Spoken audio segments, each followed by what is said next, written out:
Përshëndetje shikues të nderuar, ndodhemi në ambasadën e Suedisë, ku do të zhvillojmë një intervistë me ambasadorin suedez në Kosovë, zotin Jonas Westerlund.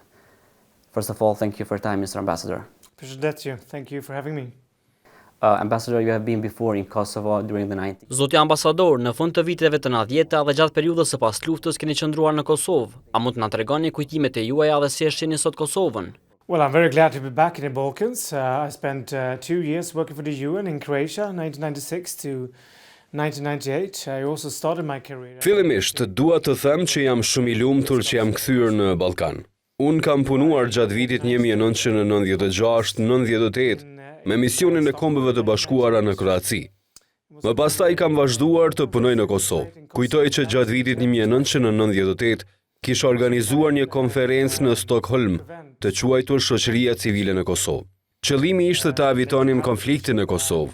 Në atë konferencë kujtoj që pa të atakuar një student të ri, i cili mbajti një fjalim duke kërkuar intervenimin e NATO-s në Kosovë.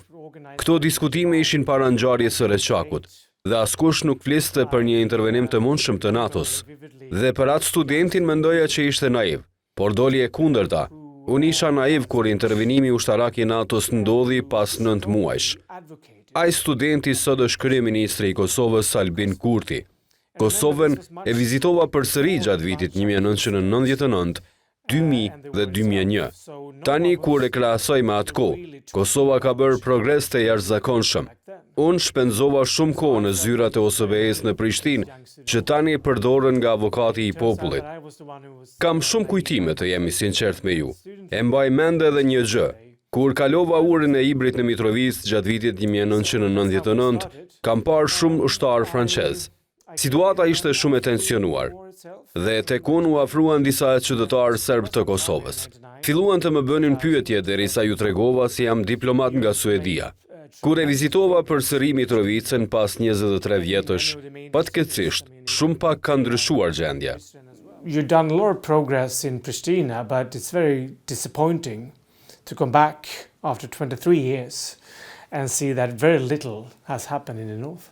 So, Ambassador, can you tell us about the relations between Si janë marrëdhëniet mes Kosovës dhe Suedisë? between two countries? Well, we came in directly after the war, started with development aid, and we are now the 5th largest donor.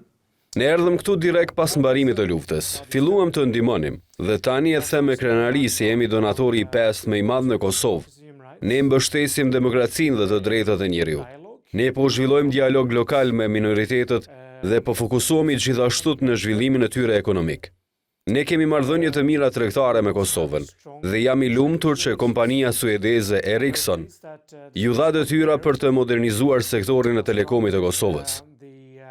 Ata gjithashtu do të fillojnë të hapin e zyre hulumtimi këtu. Shpresoj që kjo do të nxjesë edhe kompani të tjera të Suedisë që të vinë të investojnë në Kosovë. Kemi dialog shumë të mirë dhe të afërt me qeverinë e Kosovës. We have a very close dialogue together with the government. Ambassador, the Swedish presidency has started consultations on Kosovo's application for the A do ta mbështesë Suedia aplikimin e Kosovës për antarësim në Bashkimin Evropian? Will Sweden support Kosovo about this issue? Well, as all you viewers know, we took over the EU presidency 1st of January this year, so we are into the second month now. Ne tani kemi hyrë në muajin e dytë që kur e kemi marrë presidencën e Bashkimit Evropian. Ne si presidencë do të luajmë një rol neutral dhe jemi në diskutime të vazhdueshme me shtetet anëtare të bllokut evropian për këtë çështje. Pyetja kryesore është nëse ne duhet apo jo t'ia dorëzojmë aplikimin e Kosovës Komisionit Evropian. Prandaj jemi në kontakt edhe me 5 shtetet që nuk e kanë njohur Kosovën. Ta shohim se çfarë pikpamje kanë ato. Do të presim se çfarë do të ndodhë, por ne natyrisht që duhet të diskutojmë për këtë çështje me të tjerët. In our role as the presidency, we will listen into other member states and see how we proceed from there. So, at this period of time, Sipas jush në këtë fazë, çfarë reforma duhet të bëjë Kosova? Well, I mean, there's an annual report each year from the European Union made by the EU office here, which we support, of course. Çdo vit bëhet një raport për Kosovën nga zyra e Bashkimit Evropian. Padyshim, Kosova është duke bërë progres çdo vit. Këtë thonë edhe organizata kredibile ndërkombëtare, si Transparency International. Jam shumë i lumtur për këtë progres dhe shpresoj që Suedia dhe Bashkimi Evropian dhe komplet procesi i integrimeve kanë kontribuar që Kosova të ketë progres. Natyrisht që ka akoma shumë punë për të bërë në luftimin e korrupsionit, sundimin e ligjit, pra këto janë disa nga pikat kyçe. There's still things to do when it comes to the rule of law reforms. So those are the key sectors. And we move to another question is about the five... Janë 5 shtete nga Bashkimi Evropian që nuk kanë njohur Kosovën. Si e komentoni këtë?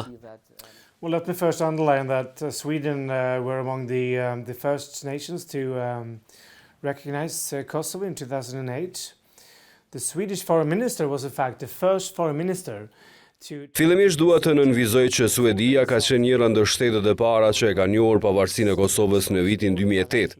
Ministri i jashtëm suedez vetëm 4 ditë pas shpalljes së pavarësisë erdhi ta vizitoj Kosovën. Pra, kjo tregon se Suedia ka përkraje të fortë për këtë shtet. Natyrisht që për Kosovën përbën sfidën mosnjohja nga 5 shtetet e BE-s. Gjërat më të vërtetë do të ishin ndryshe nëse Kosovën do ta njenin të gjitha shtetet e Bashkimit Evropian.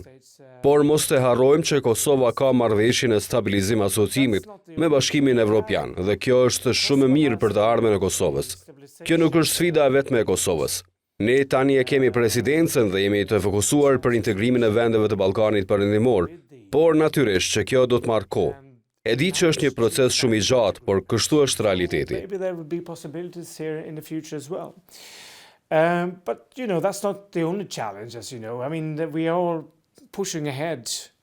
And we move on to another topic, Mr. Ambassador, is about the recent tensions in the Si keni pa zhvillimet në veri të Kosovës, situata ka qenë shumë e tensionuar. those situations that were very tense in the north. Most unfortunate. I came along here on 15th of August. That was just 2-3 weeks after the barricades and the end of... Është për t'u ardhur keq se sa i tensionuar ka qenë situata në Mitrovicën e Veriut. Duhet të arrihet normalizimi i marrëdhënieve përmes dialogut.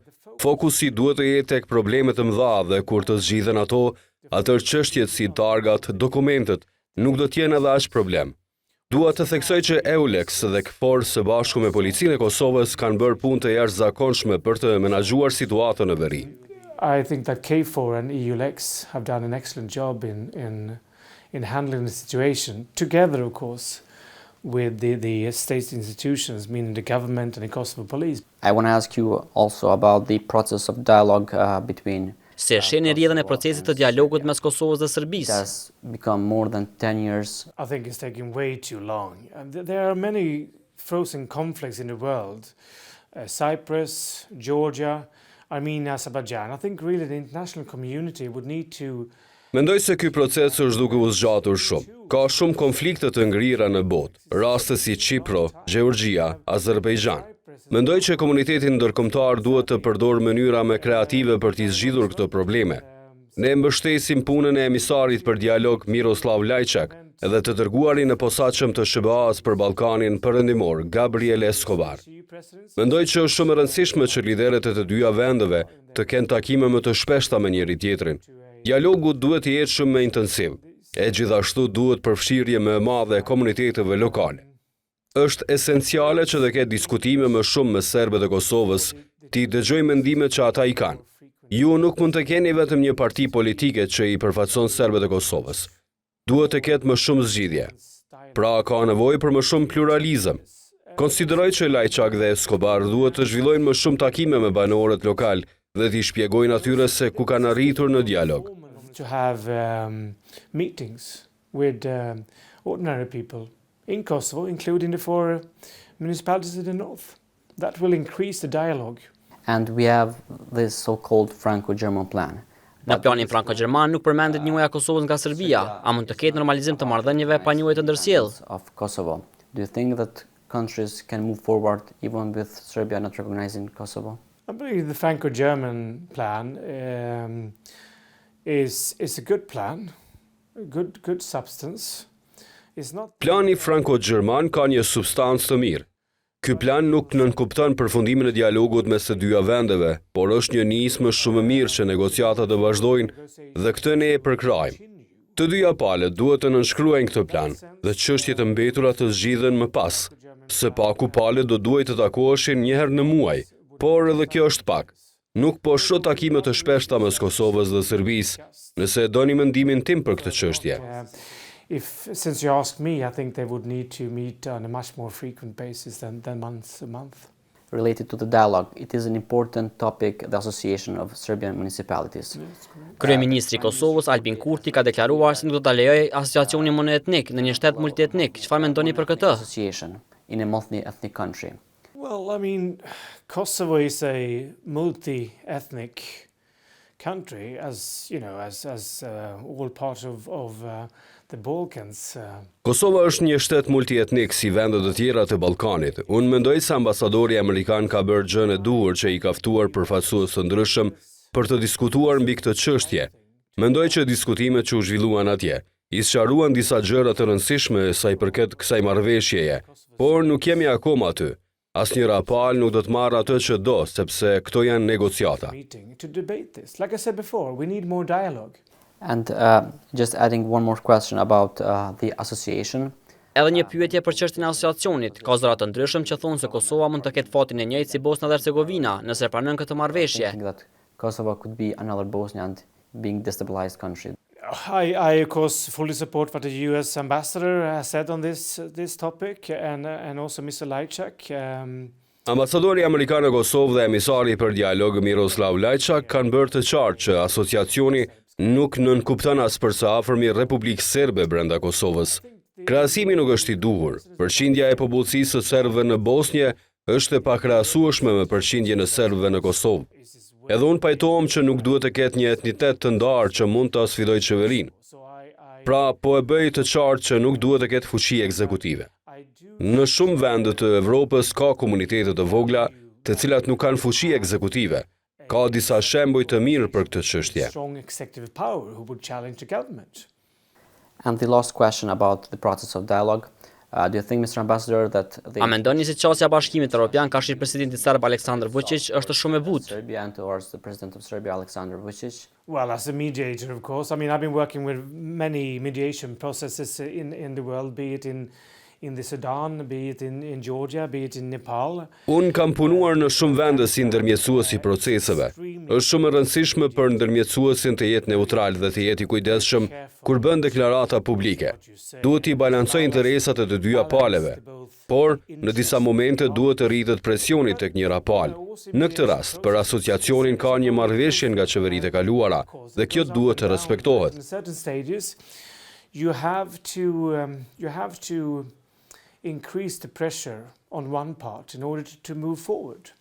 And another important issue for Kosovars is about visa liberalization process. A do të lëvizin të lirë kosovarët në vitin 2024? A do të liberalizohen vizat? The year when the Kosovars will move freely, finally, within European countries. I certainly hope so. I think it's still now, formally speaking, in the hands of the European Parliament. Shpresoj shumë që kjo të ndodhë sa më shpejt. Aktualisht është në dorën e Parlamentit Evropian, bisedimet po vazhdojnë, po presim për miratimin e tyre. Krejt çfarë mund të them është se procesi po shkon në rrugën e duhur. E di që kosovarët janë të zhgënjur me të drejtë për shkak se nuk mund të lëvizin të lirë, nuk mund të marrin pjesë në aktivitetet që ata dëshirojnë të ndjekin. Shpresoj që me 1 janar 2024 qytetarët e Kosovës do të lëvizin të lirë. 1st of January 2024. They will be able to travel freely. And the last question, Mr. Ambassador.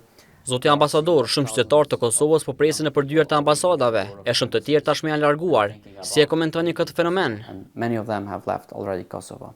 No, but that's also very disappointing. I see, as you mentioned, I see. Kjo është shumë zhgënjyese, ashtu siç e përmendet edhe ju, shumë qytetarë po synojnë të largohen. Shoh çdo ditë qytetarë tek ambasada e Italisë, duke pritur në radhë për të marrë vizë dhe për t'u larguar nga Kosova për një jetë më të mirë. Këto shenja nuk janë të mira për një shtet kur qytetarët e saj ikin. Duhet të ketë më shumë vende pune dhe prandaj ne po fokusohemi që të sjellim kompani suedeze këtu, që të fillojnë me prodhim këtu. Rinia po kërkon punë. Job opportunities now that will help the youth to stay. Thank you again for your time, Mr. Ambassador. Faleminderit. Pra, shikues të nderuar, kaq kishim nga ky bashkëbisedim me ambasadorin suedez në Prishtinë, zotin Jonas Westerlund. Ju faleminderit për vëmendjen.